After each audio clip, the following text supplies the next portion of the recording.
गुहागरमध्ये sir तुम्ही आता चैतन्य सहवास घेऊन येतात, जो मस्तपैकी तुमचा बसताना बसला आता रत्नागिरीमध्ये. पण मग गुहागरमध्ये आपला हा चैतन्य सहवास प्रोजेक्ट घेऊन तुम्ही का आलात सर? दोन गोष्टी आहेत त्याच्यासाठी. एक तर कोकणवंत व्हा आणि रत्नागिरीतच घर घ्या, हा पण माझं म्हणणं नाही. कुठेही घ्या, कोकणात या, हा माझा मुळात आग्रह आहे. मग आपण कुठे काय काय करू शकतो ह्याचा जेव्हा मी विचार केला, मी असं अजिबात म्हणणार नाही की सिंधुदुर्ग योग्य नाहीये किंवा काय. आमची तिथे जाण्याची क्षमता नाहीये, आम्ही तिथे जाऊन काम नाही करू शकत, म्हणून आमचं केवळ आम्ही सिंधुदुर्ग निवडलं नाही, पण रत्नागिरी हा जिल्हा आम्ही निवडलेला आहे. तो आमचा कम्फर्ट झोन आहे काम करण्याच्या दृष्टीने. लोकांच्याही गरजा होत्या. मला असंख्य अशा रिक्वायरमेंट आल्यात ना की तुमचा फक्त रत्नागिरीच आहे का, गुहागरमध्ये नाही का, तुमचं दापोलीत नाही का. त्यावेळेला मग आम्ही हा स्ट्रॅटेजिक डिसिजन घेतला की आपल्याला अशा वेगवेगळ्या, आणि प्रत्येक प्रोजेक्ट मग वेगळा करायचा. मग ते कॉपी नाही करायचं.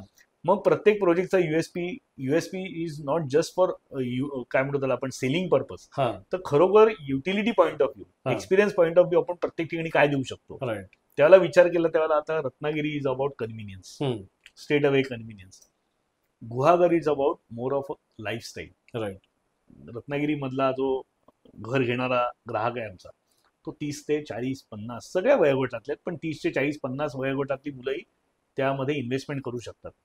पण ज्यांना असं वाटतंय ना की येस आपलं आता कमवलंय आपण, घरचं आता लोन फिटलेलं आहे, मुलं सेटल झालेली आहेत, त्यांची म्हणावी तशी आपल्यावर जबाबदारी नाही, आणि आता मला माझ्यासाठी वेळ पाहिजे. मग तो मला ट्रेननी बिननी जायची गरज नाही, मी माझी गाडी घेऊन जाईल. ट्रेननी गेलं तरी जाऊ शकतो, असं काही लांब नाहीये. चिपळूणवरून हार्डली 20 किलोमीटर आहे, आणि दर 10-15-20 मिनिटांनी, कारण ते मुख्यच आहे आपलं जे गुहागरचं जे आहे ते असं कुठे लांब नाहीये, हम रस्त्यावरती आपला प्रोजेक्ट आहे. त्यामुळे तुम्ही इझिली कम्युट करू शकता. चिपळूण ही तसं म्हणायला गेलं तर खूप चांगली सिटी आहे. रत्नागिरीच्या अगोदर चिपळूण ही म्हणजे तिथे जेव्हा MIDC आलं ती मेजर सिटी आहे, त्यामुळे तिथून 20 किलोमीटर वरती आहे. बरं, आपलं जे आहे लोकेशन हे सुद्धा मार्ग तामाणेला तिथून हार्डली 3 किलोमीटर, आणि मढाळ म्हणून गाव आहे, हायवे पासून परत 1.25 किलोमीटर वरती. तर त्यामुळे ते पण कन्व्हिनियंट खूप लोकेशन आहे, आणि अत्यंत शांत असं लोकेशन आहे. संपूर्ण मातीचा प्लॉट आहे, त्यामुळे ज्यांना, आणि म्हणून आम्ही तिथे प्लॉट साईज पण मोठ्या ठेवलेले आहेत, की ज्यांना आपलं उर्वरित आयुष्य शांततेत, आनंदात, झाडांच्या सोबत घालवायचंय, ओके, त्यांच्यासाठी हे घर आहे. म्हणून आपण त्याचा जो पूर्ण जो कॉन्सेप्ट आहे तो आम्ही असा ठेवलेला आहे की गावची घरं.